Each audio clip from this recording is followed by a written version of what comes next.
Well, good afternoon, and thanks very much to both Larry and Terry for moderating this session. Um, Welcome to PCA's roadmap to carbon neutrality. Let's get right to it. I think everybody knows that there are a number of organizations that are working toward carbon neutrality. PCA is just one of them, but the European Cement Association, Some Bureau, GCCA, Global Cement and Concrete Association, Cement Association of Canada is working on theirs, VDZ, the German Cement Association, and PCA and MIT have actually been, NRMCA and MIT have actually been collaborating on our roadmap. If you get nothing out of this presentation, go to cement.org and you will find our roadmap to carbon neutrality. It is a 68-page document with an awful lot of detail that has been released this past Tuesday, and it'll go into a lot more detail than I'm going to be able to cover in the next few minutes. But I urge you to download the roadmap. It is really a very comprehensive document. It's comprehensive in large part because you can't get to carbon neutrality with any single process or single product or single technology. And in the case of the cement industry, you have to use the entire value chain. Now, some people would say, well, Rick, carbon capture is, one way. And I'm like, well, that'll get you quite a ways. But even carbon capture doesn't get you all the way to carbon neutrality. So we are looking at 5 steps in the value chain. And I'm going to cover each one of these. A couple of strategic points, though.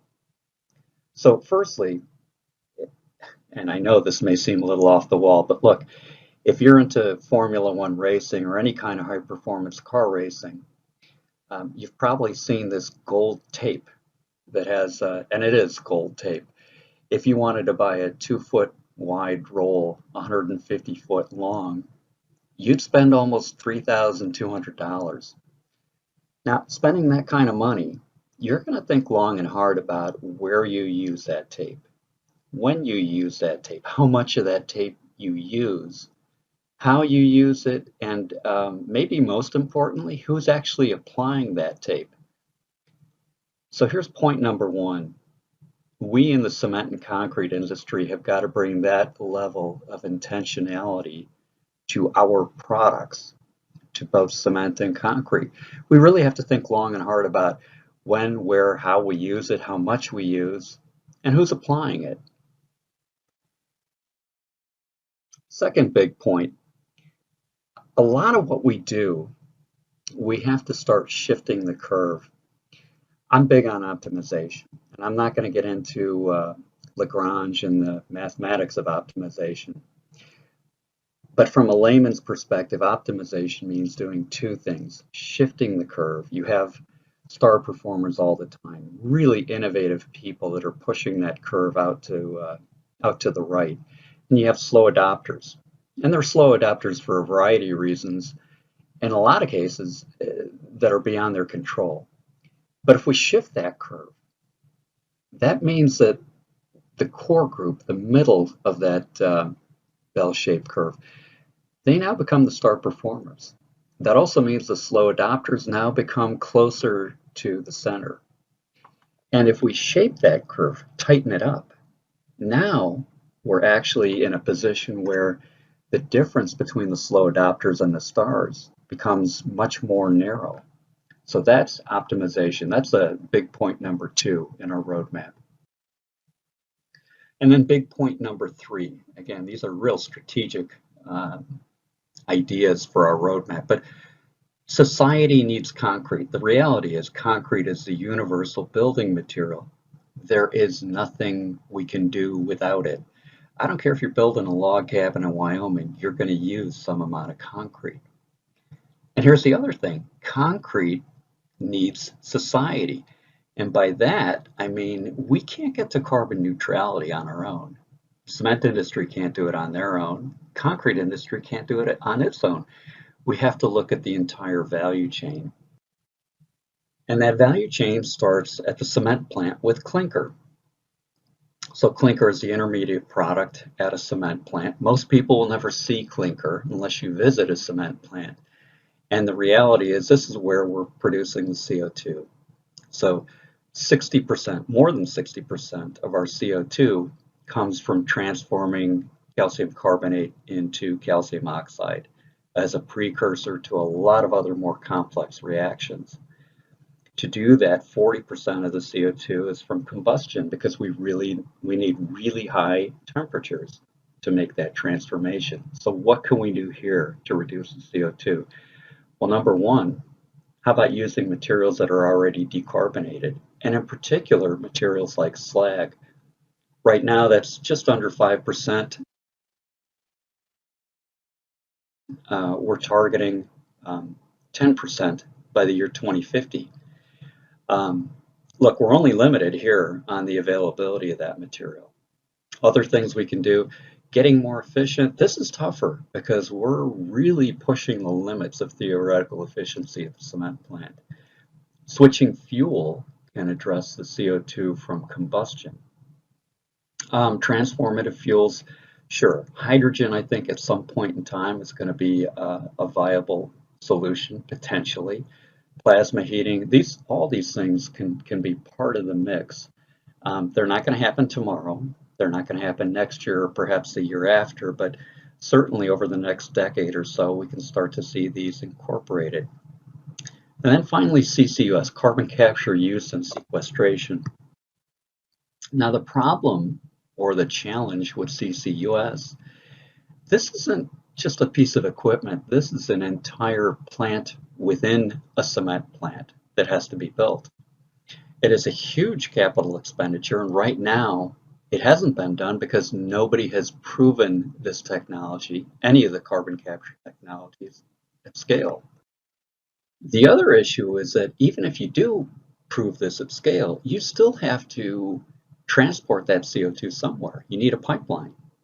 People don't like pipelines anymore. And this is the same reason why a lot of our plants can't switch to 100% natural gas. And it's also potentially a really limiting factor for the use of hydrogen in the future. We need the infrastructure. And the infrastructure also requires a really reliable and robust grid. And in many parts of the country, that just doesn't exist today. That's a problem. So that's at the clinker, and while we're still at the cement plant, let's talk about optimizing cement. Right now, cement industry in the U.S. contributes about 1.25% of CO2 equivalent emissions to the U.S. We have pretty high clinker to cement ratio. Do we need it? Well, sometimes, but not all the time. We can increase the use of non-gypsum additions. We can look at switching from prescriptive to performance specs. I think one of the things that is a real easy change to do right now, switching to Portland limestone cements where we can almost immediately reduce the CO2 footprint by about 10%. I think there are new cements on the horizon, B-Light calcium sulfoaluminate cements, BYA cements, and others.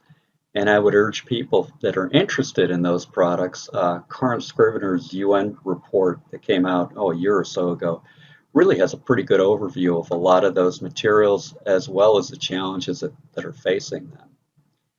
And then the other thing we can do is, hey, instead of diesel trucks, both the bulk carriers at cement plants and the ready-mix trucks, instead of diesel trucks, how about switching to natural gas and zero-emission vehicles? So once we get to the concrete side, though, what can we do to reduce the CO2 footprint?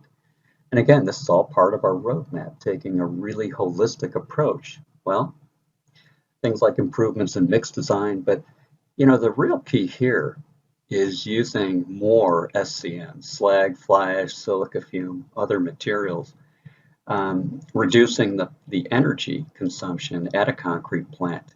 There are some breakthrough technologies as well. By the way, I hear people pushing back and they'll say, Rick, we don't have enough fly ash, or fill in the blank. That's not true. Even if you only had 10% of the fly ash that's ever been stored or impounded, even if only 10% of that, or for that matter, 5% was actually usable, we still have plenty of fly ash. It's just a question of actually going back to those locations, getting it, processing that out at minimal energy cost to make it usable and to incorporate it into concrete. But the big win here is improvements in mix design. I mentioned P2P. We're big on that. Also shifting to performance-based standards. And one of the problems we have is this notion that we have institutional inertia. Um, Look, people get in a comfort zone. There's, that's okay. But over a 30, 40-year career, we really need to make sure that we're not stuck in that comfort zone. And there are ways to incentivize innovation that we can take a look at. There are proven solutions out there. And look, as an engineer with umpteen years of experience, I still learn a lot from the kids coming out of college that are doing the cutting edge research. The CP Tech Center, looking at performance engineered mixtures. And then the final item here, using AI to design the right mix, using the right materials for the right application to get the right performance. Isn't really that just the definition of what it means to optimize? Um, so that gets us to the point where we're going to use the material. And once you get to the construction phase, look, you've got the four phases: design, construction, use, and end of life. And again, in each of these phases, it's all about optimization. And by the way, all the optimization issues here are available today. They just have to be incorporated, and people have to be intentional about it. And the one I want to focus in on, though, and by the way, here's a good sense of what some of these things are, these that are available today.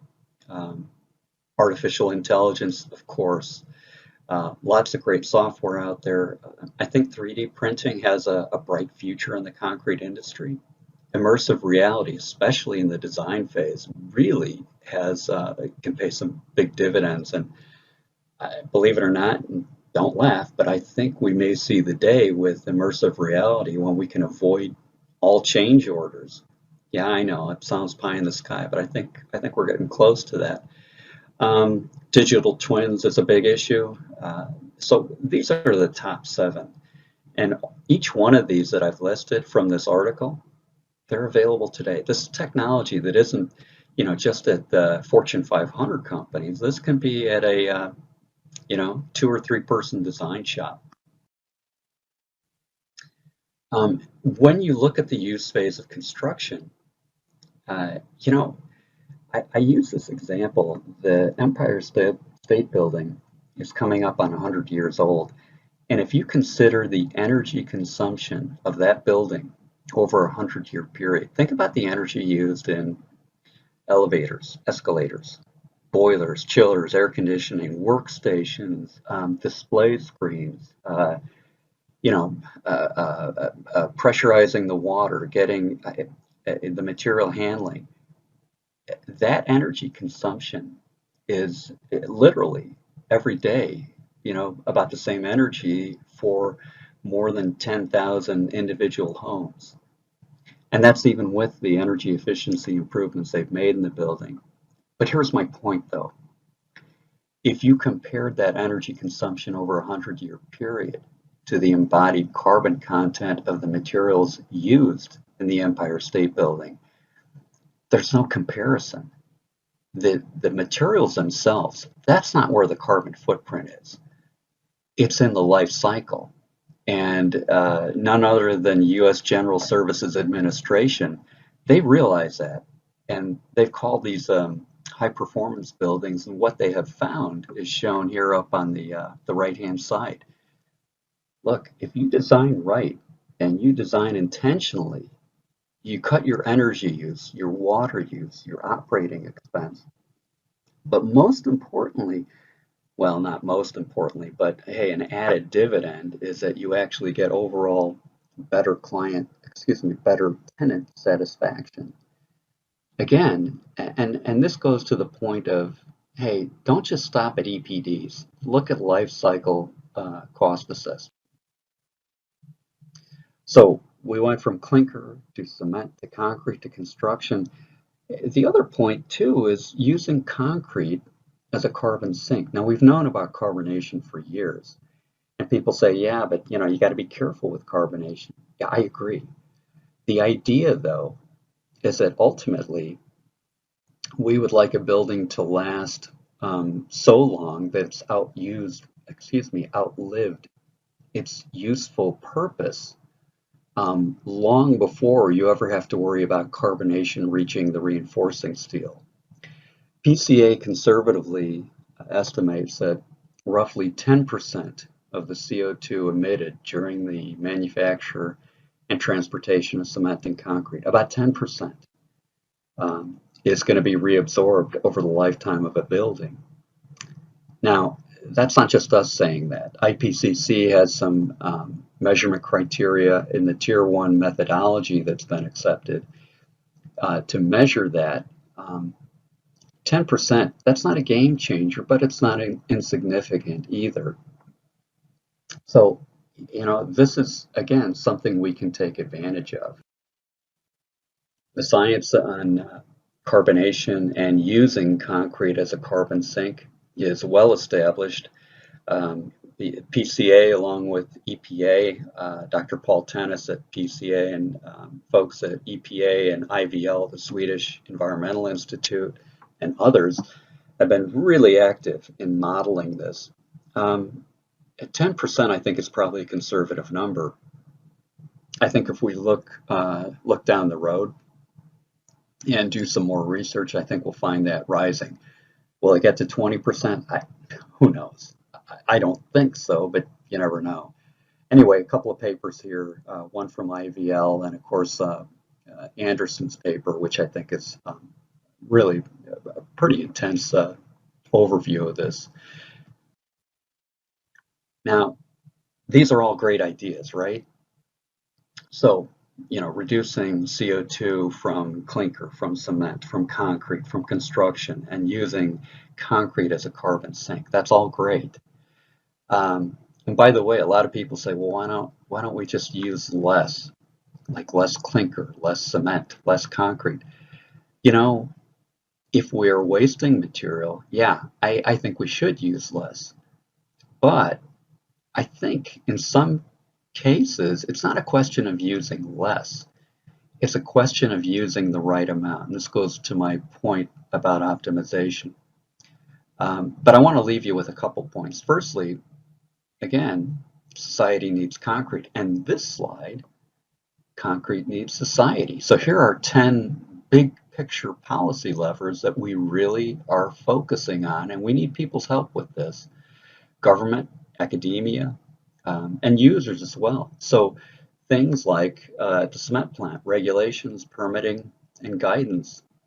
On the concrete side, things like performance-based material standards, as well as the cement side too. And by the way, market acceptance in particular for newer products and even for the older ones like Portland limestone cements. Community acceptance. If we're going to build pipelines, whether it's to transport CO2 or hydrogen, yeah, we need community acceptance. Life cycle based procurement, that's a big one. So there are 10 policy levers we've identified, and each one of these we think can accelerate us. So right now we're targeting carbon neutrality by 2050. Can we get there quicker? Yeah, I think we can, but we've got to do it, intentionally and with a holistic approach. So I'll leave you with this. I love this quote, and I wish I could take credit for it. I cannot. I think it actually came from the Global Cement and Concrete Association, but I'll leave you with this. Again, society needs concrete. We're not going to get rid of it. It is the universal building material, but we have to really be much more intentional about how we produce it, how we use it, where we use it, when we use it, etc. And likewise, concrete needs society. So we can't do this alone. Again, there's no one product, no one process, no one technology. We need the help of the public, academia, government, and others to get us to carbon neutrality. So thanks very much for your time. I really appreciate it. Again, if you do nothing else, go to cement.org and download our roadmap to carbon neutrality. We just released it this past Tuesday, and we are really, really proud of it.